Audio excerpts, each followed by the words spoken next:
Gold trusted gold buyers మీరు తాకట్టు పెట్టిన బంగారాన్ని విడిపించి ఈ రోజు ఉన్న మార్కెట్ ధరకు కొనబడను. మీ చుట్టూ ఉన్న వాళ్ళందరూ ఇప్పుడు బాగా వెల్గా అంటే గొప్పగా సెటిల్ అయి ఉన్నారు. సార్ చాలా మంది మ్యాక్సిమం అందరూ ఫ్లాట్ కొనుక్కున్నారు, ఇల్లు కొనుక్కున్నారు, ఒక వర్క్లో టీం వర్క్ వెళ్తున్నారు. నేను కొనుక్కోలేదు సార్. వాళ్ళందరినీ చుట్టూ చూస్తున్నప్పుడు బాధ ఇట్లేదా సార్? నాకు బాధ ఉండదు సార్. ఎందుకంటే అదే చెప్తున్నాను కదా సార్, నీ దారి నీది సార్, నీవే నీది.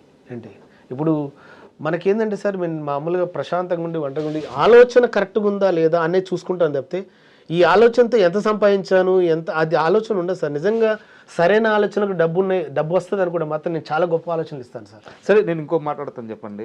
జబర్దస్త్లో మొదటి నుంచి ఇప్పుడు దాకా చూసుకుంటే ఎక్కువ ఎవరు సంపాదించారంటే ఎవరి పేరు చెప్తారు? మీకు తెలియకుండా ఉండదు.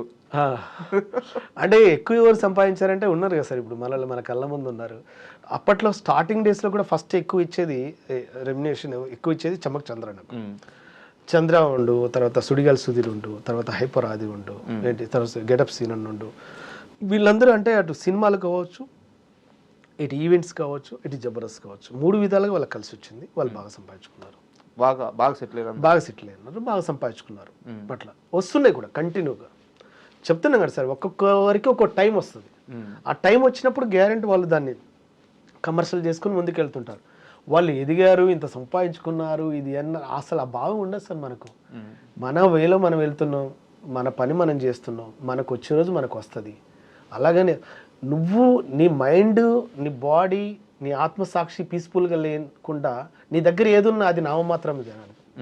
ఏంది అసలైంది నీ మైండ్లో నీ వేలో ఉంటుంది. అది చెప్పండి భయ్యా అని స్ట్రైట్గా స్ట్రాంగ్గా మాట్లాడగలుగుతానంటే నేను ఎంత కరెక్ట్గా ఉంటే మనం ఏం మాట్లాడగలుగుతాం, మన వే ఎంత గొప్పగా ఉంటే మనం హ్యాపీగా ఉండగలుగుతాం.